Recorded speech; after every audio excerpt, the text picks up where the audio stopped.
If we start with section 1, which is your personal details, give your title Mr., Mrs., Miss or Miss, whatever it is. And if it's something else, please specify. Now, when you add your passport, your recent passport style photograph, that should be done. It should be glued on this printout, on the printout which you take. You're not supposed to staple the photograph. And you should refer to the guidance notes for details. So it should be this length, okay? It should stay within the box. The measurements are clearly given. Make sure the background is white as well, because that's the UK approved color. Now we'll get into the guidance notes for the photograph details. So we'll go into the guidance of each section so that it's more clear for you. Now I know now people will come down saying it's so easy to read and explain. Well, that's what a lot of you need, so that's why I'm doing this. So please now don't come down and say it's easy to read, because there are a lot of people who cannot understand unless it's dictated out, okay? I'm doing this for such people. If you can do it for yourself, please do. Don't come in with negative comments when I'm only trying to help out. And maybe there might be points which you miss out on. That's why a lot of you have been sending in so many queries regarding each section filling up. So that's why I finally decided I'll sit with you guys, not maybe live because of time problems, but make videos and upload each section. Okay, so this is section 1, your details. So it is important that your personal details, your contact information is up to date, and you will be contacted if any further information is required after you apply for HCPC. Now, if you have got any name and name changes, you should make sure and give documents that prove that you've changed your name. For example, if you're married and you've got your spouse name as your surname, make sure you've certified documents that explain why you have changed your name and how. Now, home address, make sure you use your home address which is current and accurate, and this is your home address, and it will not appear on your register. Like when you're given a registration number, your name will appear and your registration number, your address won't. So it's completely secure, so you don't have to worry about those things as well. You have to give your contact details. Now, how do you verify your identity? A lot of you have asked. You can simply give in any of the following documents that have been given down over here, or given your passport, current passport copy, okay? No originals, keep in mind, and maybe any bills or a driving license, anything that you have, proof that shows about your current address. Now, if you go into qualification in relevant profession, so we've done that section. Now we'll go into the form.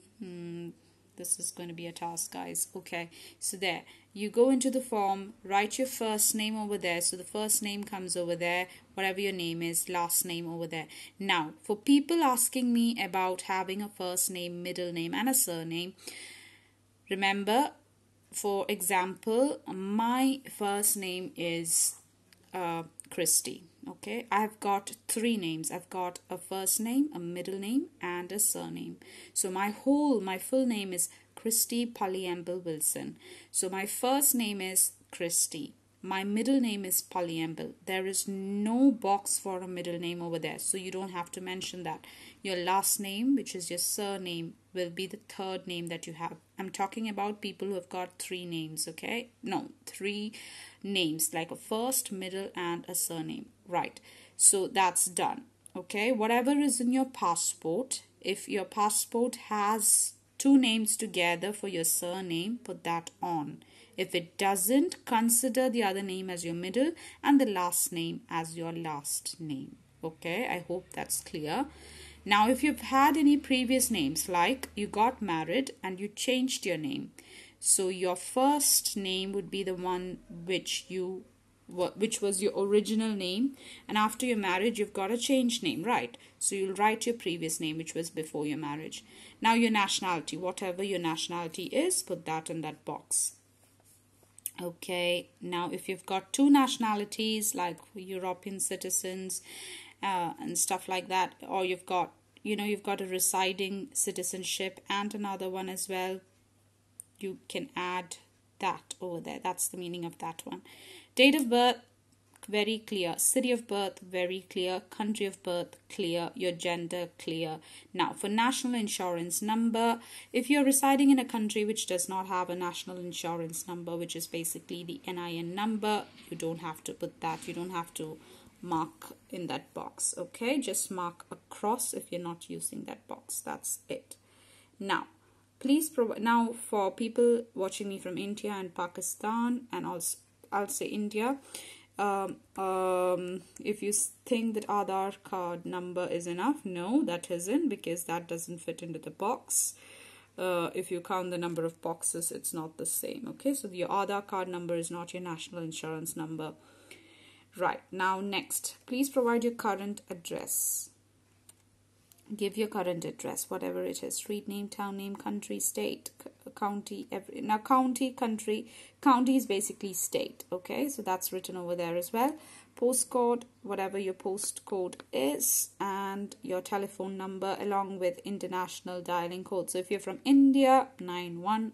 Other countries, please mention that as well. And your mobile number, your email. Now, when you provide your email number, make sure it's an email number which you frequently look into, okay? Don't provide email addresses, not email numbers, sorry, email addresses which you are not frequently looking into, because if there is anything, they're going to contact you in that email address. So make sure that it is a frequently used email ID. Now, please provide a certified proof of your identity and of your current address. Make sure. So I'll talk about the supporting documents. So whatever you put into the form, whenever you have to prove that bit, you are providing a supporting, so that becomes a supporting document. That's what a supporting document is all about. I'll make a separate video on that so that you don't get confused over here. Email addresses are very mandatory as we require this. All right, so you can read all that. Whatever information is there. Okay, so that email addresses are mandatory as we require this information for you to set up an HCPC account. Providing an email address, you are giving consent to the HCPC to send electronic communications for the purposes set out in the HCPC subject information statement. Okay, all right, you can use that link to see about your personal information data as well when you have an account, when HCPC gives you an account. Now the next one is section 2. Section 2, we'll get into that in another video now.